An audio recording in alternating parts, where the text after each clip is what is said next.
Good afternoon, friends. David Wright here, and I am your host of the Disruptive Innovators Champions of Digital Business podcast. And today I am lucky enough to be joined by our friend Jason Oliver. Jason, it's a pleasure to have you on. Thanks, David. It's great to be here. Absolutely. And this snowy day in Canada in the background, it's a beautiful scenic backdrop. Jason, for those of our listeners who may not be familiar, would you mind just sharing for a minute about your current role? Yes, certainly. I'm Jason. So I'm the Chief Technology Officer at Western University. We're based in Ontario, a couple of hours outside of Toronto, and a couple of hours from Detroit as well. Absolutely. Yeah. Familiar.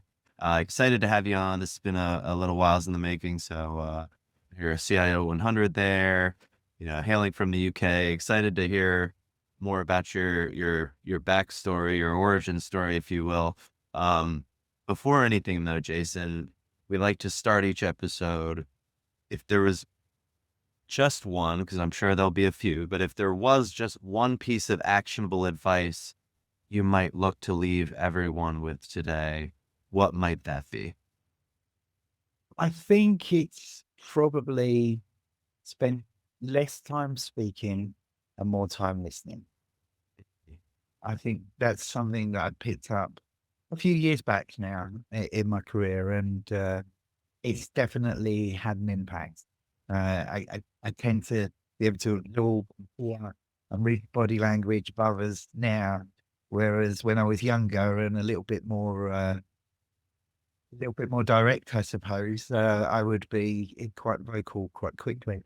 And now I've tried to take a little bit more time, be a bit more circumspect.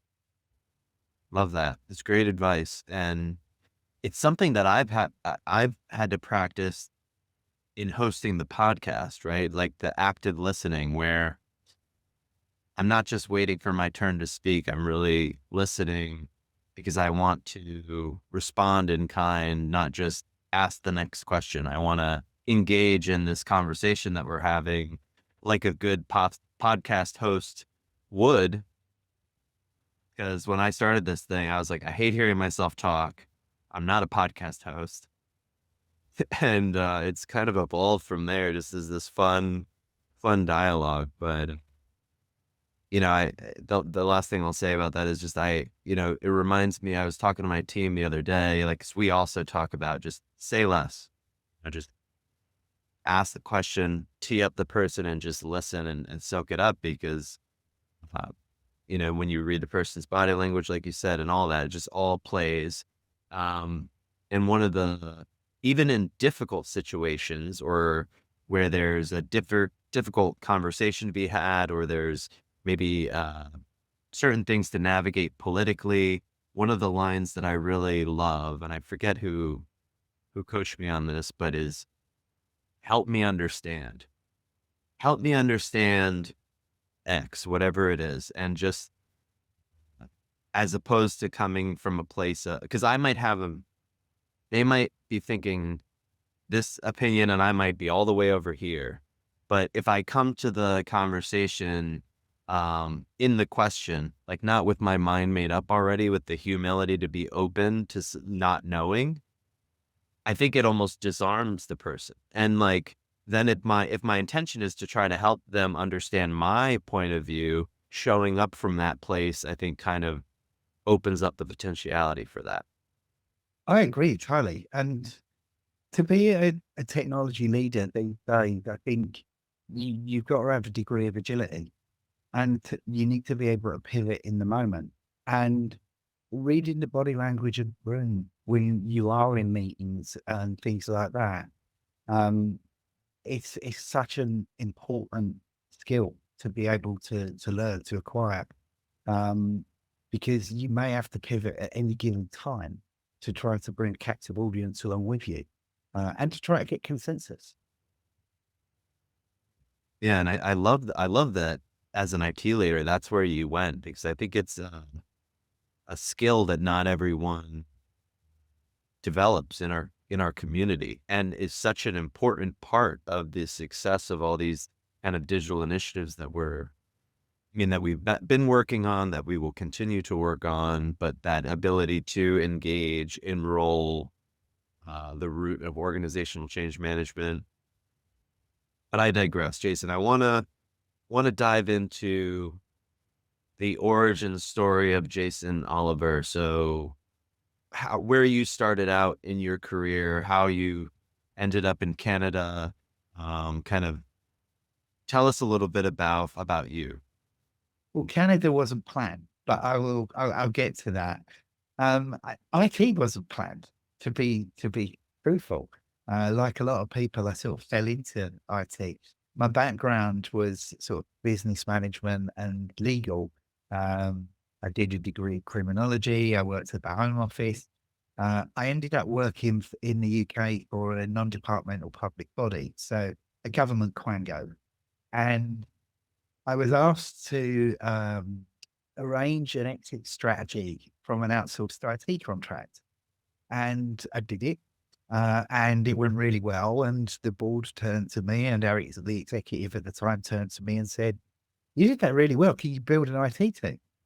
And being young and a bit cocky, I said, "Yeah, of course I can." And so I did.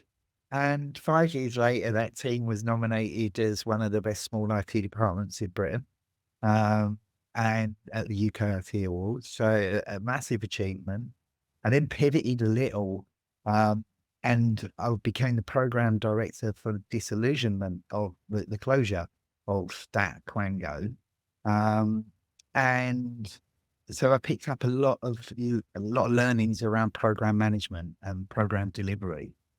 And then at that time, we were passing our responsibilities back to other organizations, and I started doing a bit of work with the Royal Opera House in the run-up to the Olympics because they had to relocate one of their facilities. And I ended up getting offered a job at the Opera House to deliver the biggest technology transformation program that they'd ever embarked on. And I did that. And at the end of my first week, I said, this is probably a 3-year stint for me. I think we can achieve everything we need to in 3 years. And at around the 3-year point, I finished. And I thought, but we've done this. This is now set up for the future. And so I went to the Science Museum Group. I was the CIO there to do a similar transformation. And I mean, that was amazing. Walking into work every morning with spaceships above your head and things like that. Just such a cool job.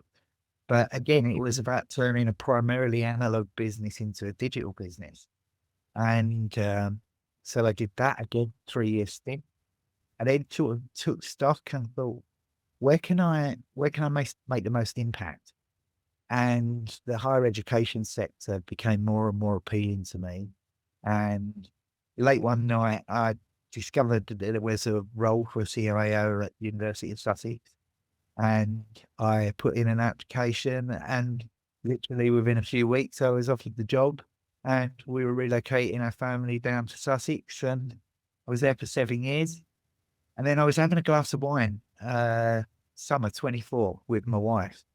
And I got a phone call from a recruiter, which, not unusual. Um, but they said, we want somebody who can do the things we've been doing for the last sort of 15, 20 years. I said, okay, well, tell me more. And they said, but it's not in the UK. So I looked at my wife, and she ruled out a couple of locations she wouldn't be happy going to. Um, well, Like where? primarily big for family, Australia, for example, because it's just such a long trek to get to. Um, and the recruiter turned around and said, "Is he Canada?" And I looked at my wife, and she gave me the nod. So I got her blessing, which obviously is critical importance. I spoke to the kids. I've got 2 children, and they were both excited. So I come over and had a look, and I was blown away by Western University. It's an amazing campus in an amazing location. And within a few weeks, I was offered the role, and we started our immigration to Canada and put our life in the UK behind us and starting a new life over here. So it's been an interesting journey. And I think the one thing I would take from it is when you get opportunities, grab them with both hands. it's been really exciting, and my kids are thriving out here. The education system's brilliant for young children. They're 11 and 13. And we've settled in really quickly. And I can't speak highly enough of the Canadian people. They've been so welcoming. It's been amazing.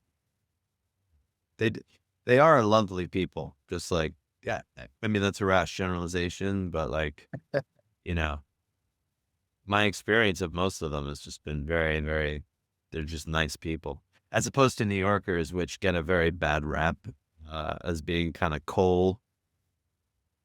By the way, quick take on New Yorkers is that it takes so much effort and money and all of that to live in the New York City area that my experience, and I experienced this as a young guy, like you're just so locked in to what you need to achieve to just exist and like sustain a family and like all that, that like you're seemingly disengaged with things you would otherwise be indifferent to, which is a sad reality. I mean, because I became aware of that and also like became successful enough where I could kind of take a step back and like be like, oh, wow, I'm like so self absorbed.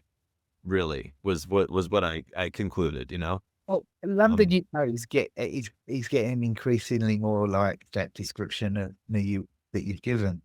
So moving from London, UK to London, Ontario, and my first couple of days here, I was going into shops, getting all of the essentials, and people would be turning around to me and saying, "Oh, you're from the UK. I recognise your voice. Look, here's my phone number. If you need anything, and I can help you settle in." And it was just like, wow, that's completely alien to me. That would never have happened in the UK. So it's been a real pleasure, and we've been here for just over a year now, and loving every day of it. wow. So between your experience, your experiences early on, Science Museum, University of Sussex, and now, what would you say is one of the more important things that you learned over the course of your journey as a, IT leader and CIO? I think a lot of IT teams instinctively think about things that are important to them, as opposed to the things that are important to the outcomes for the business or for the organization. And so really getting under the skin of the strategic drivers. What are the dials that you can turn that's going to allow your organization to become better than it is today? And then really doubling down on making sure technology is directed to support those drivers. Um, I think almost all of the places that I've worked when I've arrived, the focus has really been on, oh, well, we need to replace our switches, or we need to put in new firewalls. Well, yeah, perhaps we do need to do that, but how is that contributing to where, as an institution or as an organization, we want to go? How is that adding value? So really getting the relationships and getting under the skin of where your business wants to go in the years to come, and then trying to link back the work that you're doing, the teams are doing, and the culture to support being able to get to those places. For me, and we've already touched on this, interestingly, but people is so much more important than technology. Um, and that's not to undersell the technology value, because it's critical. It's pervasive across everything you do now. But actually taking people on the journey and getting people bought in and getting the right culture in place is far, far more important than getting to the sort of outcomes you're aspiring to get. Right. Yeah. I mean, we've talked about this on the podcast before too. The fact that like you could install that technology platform in excellence. Like it could be the best implementation there ever was of that technology platform. But if you didn't take the time to enroll the people and their perception of the technology is that it's shit, Yeah. then it is. I mean, like that's just the Um, unfortunate truth. 100%. I mean, change management is now a central core of everything that I do. Um, and you put that at the middle and then build around that. But if you can't do change management and can't bring people on the journey with you, then you're doomed to failure. Yeah. And I think, I mean, you mentioned too, like what I heard was like, you have IT that's, has their own goals of like installing a platform or doing an upgrade or like however they're measuring success is not necessarily in alignment with the business vision. Um, We've also seen in organizations, like even within IT, you have like dev and you have security and you have, infrastructure and you have digital, and they're all tracking to their own individual goals of what it is to like keep the lights on in their silo. And they're not even necessarily communicating with the other parts of IT in these larger enterprise organizations. And then you end up with an issue. Let's say Yeah, it's like call degradation or lag in imaging quality across the organization, and like go try to figure out what the problem is. yeah, It's like death by a thousand cuts. It's like there's so many points of failure from, technology standpoint, from an like layer three, like operational standpoint, culturally. I mean, so I love that you're keying on culture, because I would tend to agree that like it takes addressing that and aligning with that culture. And then I would also argue that it takes an IT leader who can inspire and bring together those teams even internally within IT and digital, and who can understand the entire stack and really be mindful of how we're like conducting that orchestra too, you know? absolutely. One of the ways that I think about this, and I've increasingly thought about it throughout my career, when you look at a CFO and you start engaging with a CFO, they're a business leader. The accountancy part of their portfolio is an important aspect. But when you're talking to them, they're a business leader. And CIOs have to follow that same model. We have to be a business leader first. And our portfolio that we deliver against is technology. But ultimately, we're in the executive or in the leadership of the organization to steer that organization. And our contribution is just as valuable as anybody else sitting around that table. But we haven't always had the confidence at that table to be able to be a business leader. Frequently, I've seen CEOs who sit back until somebody mentions technology, but we can contribute just as much to the direction of travel of business and then layer in how technology can support that. So I try to think about myself as a business leader first and then a CIO second. Yeah. Well, I think that your background and how you ended up in this position kind of lends itself to looking at uh, things through that kind of unique perspective. Because, like, 'cause as a CIO or as an entrepreneur and CEO of a IT and digital company, like, I remember my mom early on told me, you better go out and try to hire people that are smarter than you, right? Um, I don't need to understand everything to the layer that I need that person to understand it. Yeah. I need to understand it, but the point is that I'm much more effective as a leader if I'm touching, moving, inspiring them to act without needing to tell them what to do. So what does that look like, you know? Ultimately, I mean, you set the vision and then you position the best people around you you can possibly get to achieve that vision. But you can't do it all yourself. Unless you're really arrogant and think that you can and fall on your face. And What about, to that end, Jason, maybe a time that you did fall on your face, or you had a project fail, or, you took a hit personally, professionally, or otherwise, but ultimately you took away, you know, for me, I've taken away pretty either a profound lesson or a perspective shift? Is there a time that sticks out in your mind? I mean, there's been multiple. Obviously, you don't do this job for as long as I have without coming across a few failures.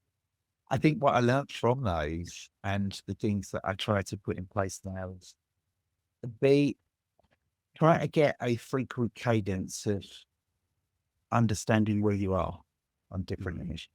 How things are going. Are you deviating? Are you going off track? Is scope creeping?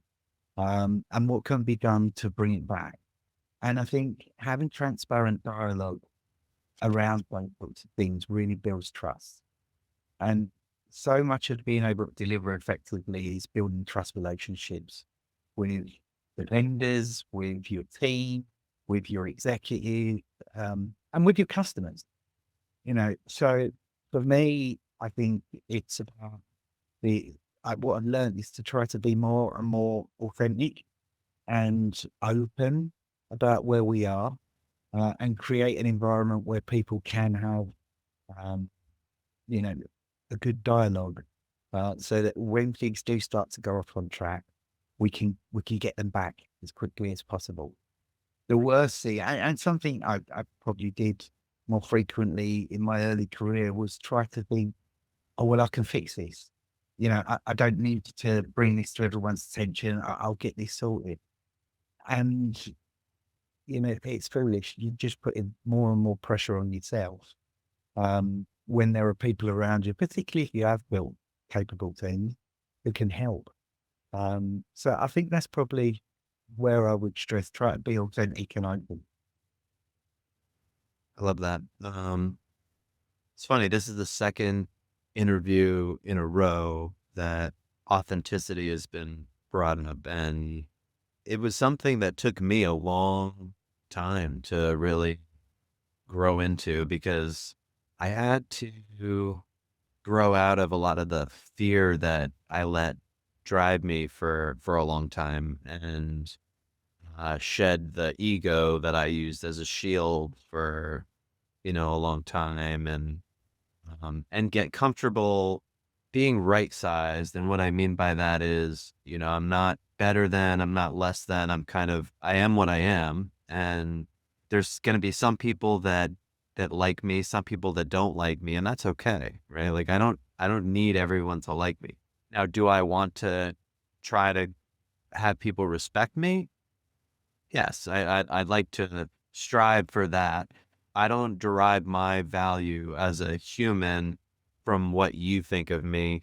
I derive my value as a human for knowing that I showed up and did my best and acted in alignment with my values. And if I can do all that to the best of my ability on a daily basis, then I can be all right with myself. And to me, that's what's in behind being able to show up in an authentic way. I totally agree with that. It's a case of you've got to be able to respect yourselves as well. Mhm. And you've got to be able to have conviction and decisions that you make. Um, and know, you're the one that's got to carry the load of some of those decisions. And if you're not being authentic, that just creates additional levels of tension and stress. And it just makes everything more difficult. You're 100% right. I don't do this job to be liked. Um, but I certainly do appreciate the respect that comes with doing the job well. And that is the driver for me.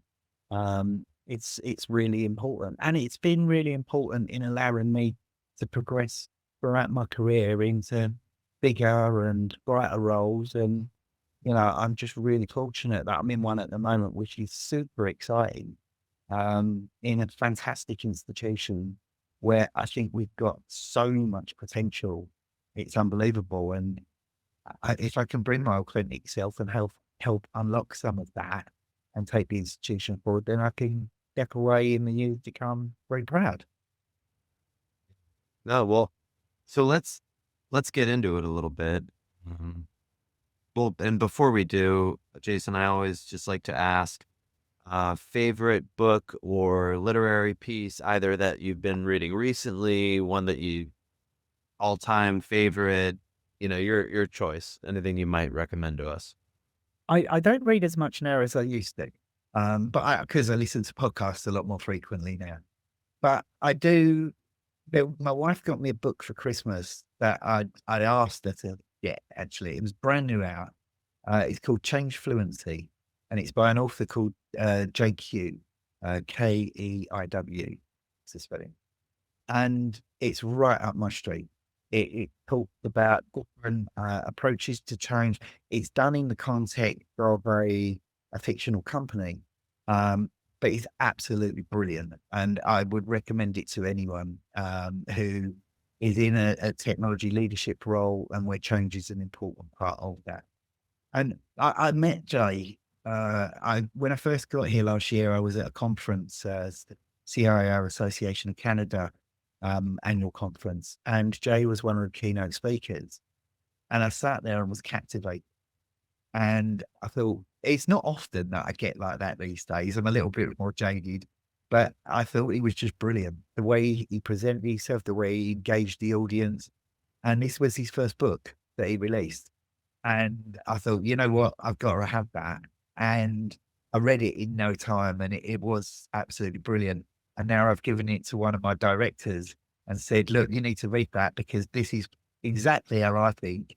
And this is the sort of thing that we need, to make much more pervasive here at Western. So if we can create a community of change openness, it's going to make things a lot easier for us as we go forward. Tell me the title of the book once more. Change fluency. Change Fluency. You know, it's interesting. It reminds me of like the Phoenix Project, too, Very like the Phoenix Project, but around change management. as And opposed it's to DevOps. Yeah. and much like the Phoenix Project, where there's little bits that you can take out to actually use back in. It will give you a breakdown of process and things like that. It does exactly the same sort of thing. So, change practitioners, IT leaders, definite recommendation from me. I love it. We might have to get him on the podcast. I ended up getting Gene on the podcast. I gotta reach out to your friend here. So Jason, so you've been at Western for a bit now. Um, talk to me a little bit more about your vision for IT and digital as is derived from the overarching mission of the organization. And maybe you could talk to us a little bit about some of the key initiatives that you're working on. For me, I suppose my vision is to continually strengthen Western's position in Canada and in North America. The Northern America. And what I mean by that, a place where students want to come because the technology will be digital services, the way it will help them to achieve their academic ambitions.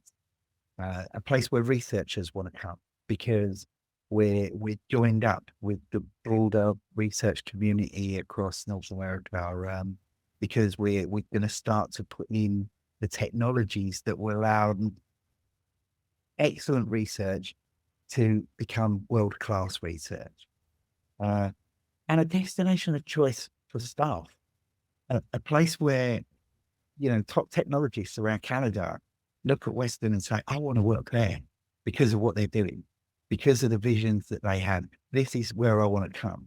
So I want us to be a destination of choice. Technology is constantly evolving. And so I want us to be setting an example to everyone else about how we can push the boundaries, how we can differentiate ourselves, and how whatever type of customer you are or stakeholder you are, you're here because it's the place you chose to be over everywhere else. And so what does that look like in regard to maybe some of the things that you're working on or some of the things that you're excited to get started? Like talk to us a little bit about some of the practical applications of that vision. Well, as I say, I've been here for just over a year now. So much of my first year has been about building relationships, getting under the skin of the organization and turning over the rocks. And it's always the same in higher education, university. You turn over one rock and 10 different things call out. Um, so there's been a lot of discovery, but Sure. I'm now at the point where I'm able to start pulling together what I think the strategy for the future needs to be. And it's tiered. So some of it is about relaying our foundations. I'll give you an example. We've got an enterprise network here. It's high performing, it's stable, it's really good.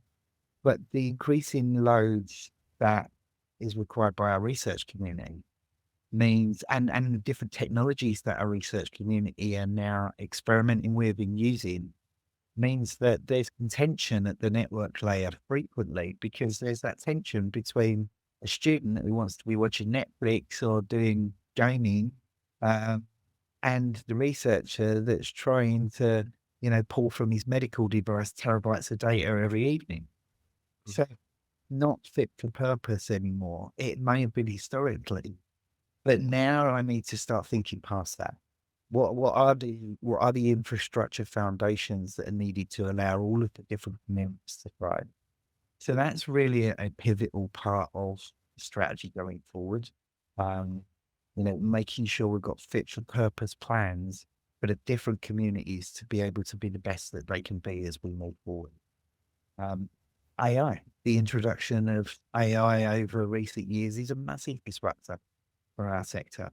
Um, and I, I'm not an advocate of trying to force people into one direction.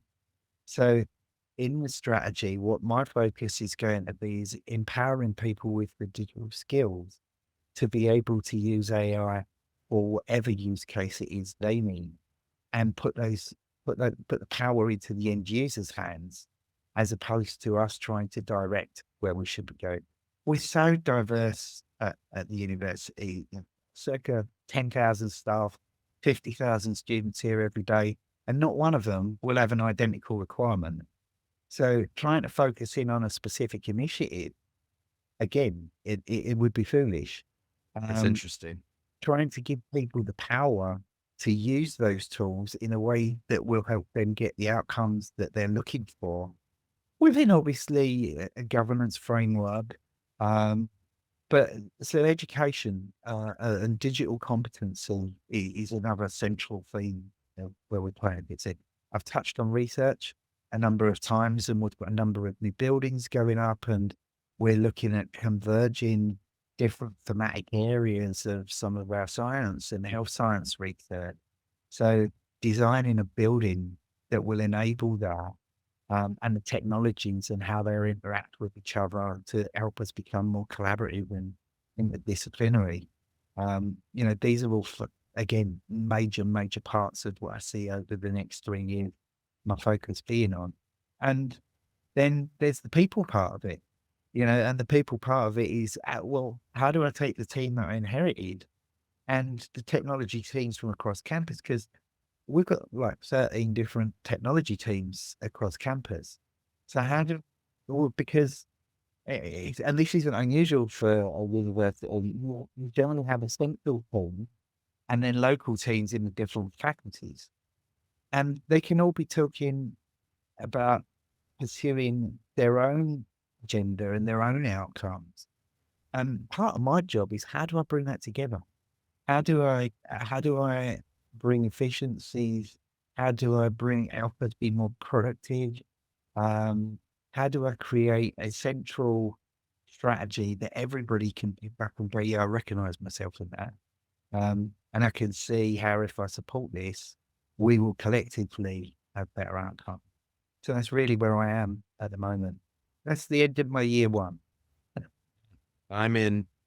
We I said we, and myself, the listeners, like, we get it.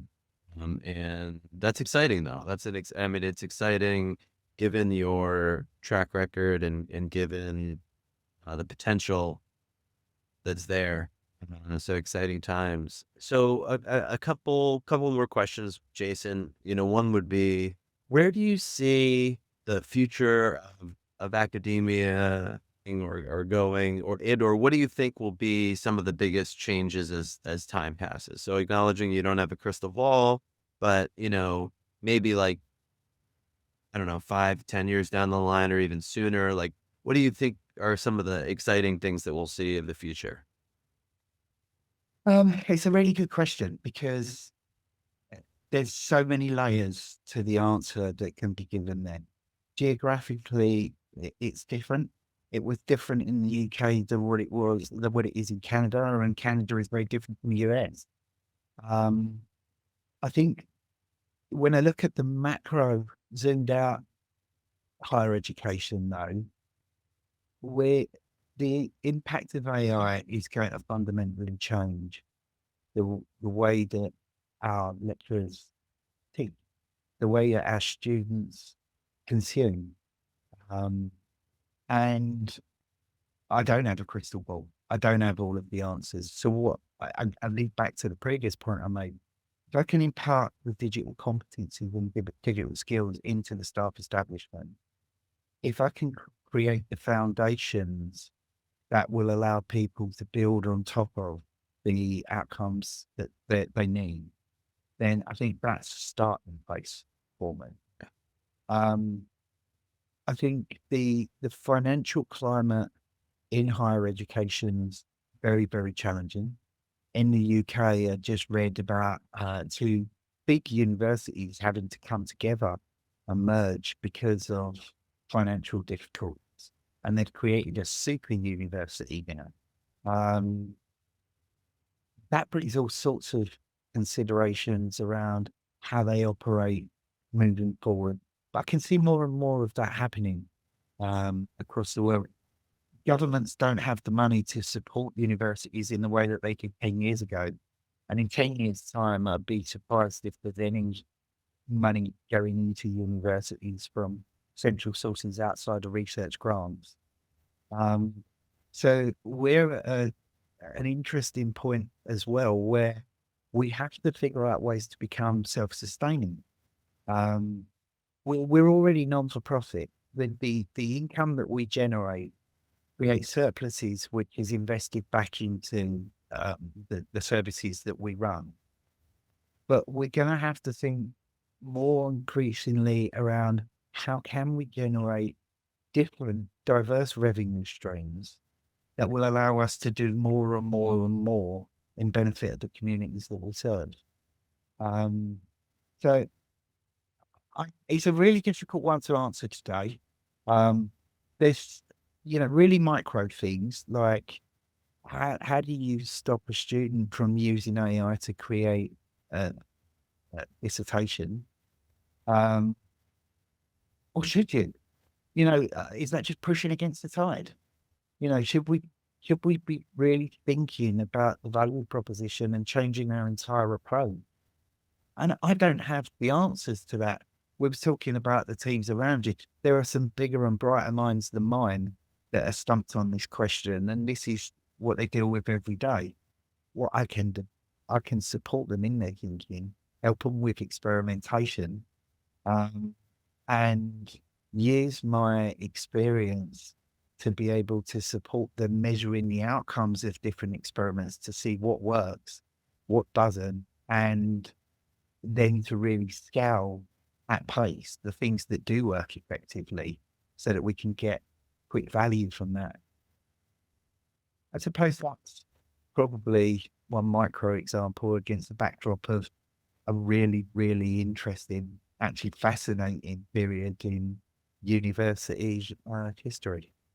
It really is. I mean, it's a fascinating time just in like the history of man, like in more recent years for me. Like I just and the ethics of innovation, like in this instance, right? Like you have you know, s- I believe just there's no way that particularly higher education, but even education in general, just won't fundamentally change just with the access and democratization of AI tools and everything. It's just inevitable. So it's almost like, okay, well, how do we continue to make sure that like people are educated, like but I mean, we saw, like, I suppose on a much lesser scale, right, or a different scale, like with like a calculator, right? Like, prior to a calculator, I was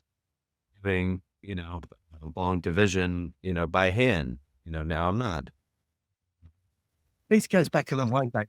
I mean, the printing press, a great example.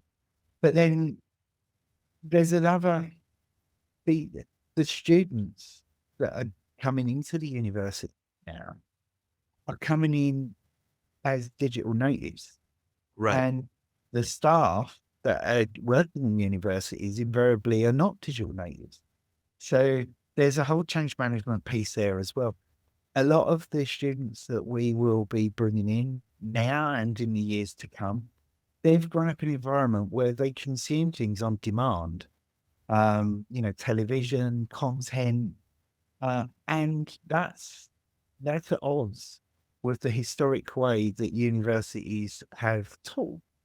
And so there's all of these interesting dichotomies around how we're going to deal with this. And it's created a bit of a perfect storm, if I'm brutally honest. And I don't know anybody who has all of the answers, but certainly I'm going to do my best to try to help navigate these stormy weathers. It's exciting. It's an exciting time. It's It almost, is. to me, it's akin, like, you're moving from like a waterfall to agile. Like, you have the way universities used to do things, but people want to engage differently with, the content, the courses, the professors, like, and, recently I started, putzing around with like Claude Cowork and like Yeah. more depth, and like, I'm using more prompts on my device, and like, and it just got me thinking about how many tasks that truly aren't necessarily, that don't really need human intervention, or can be done so that I can free up my brain space to focus on innovating.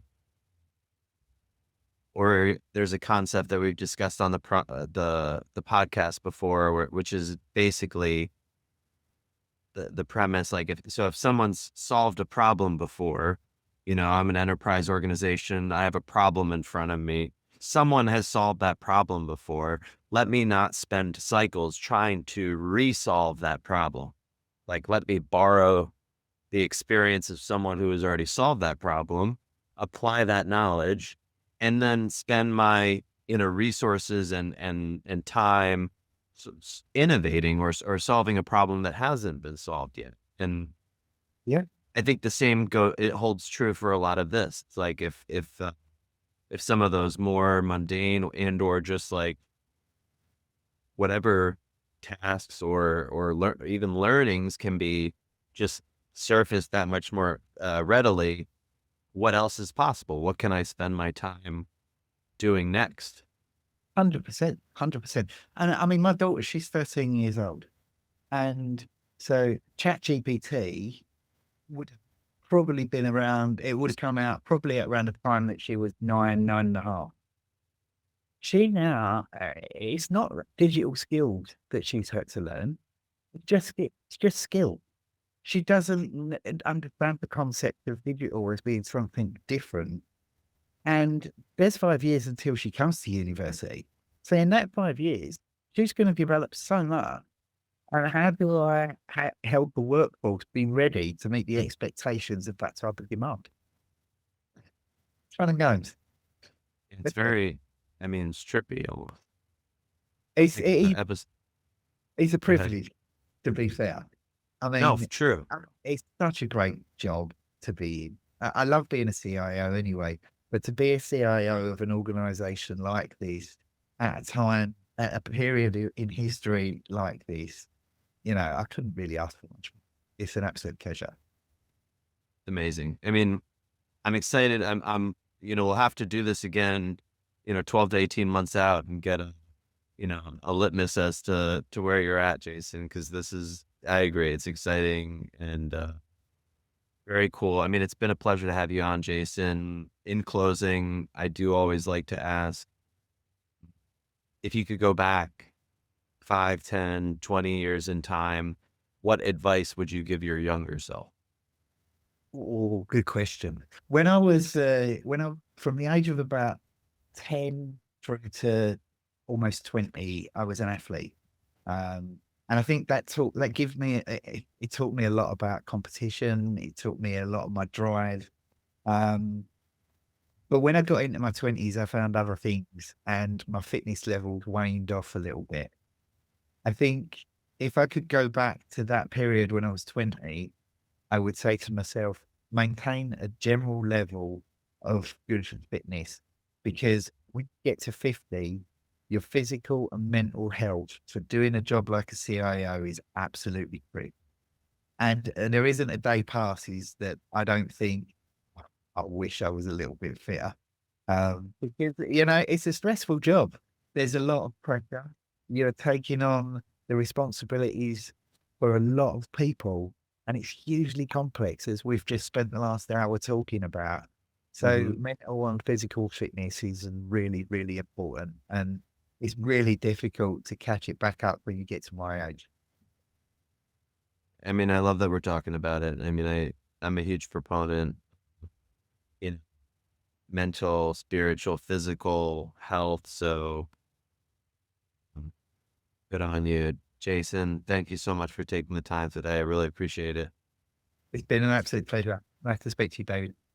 And to our listeners, thank you all for tuning in, and we will catch you all next week.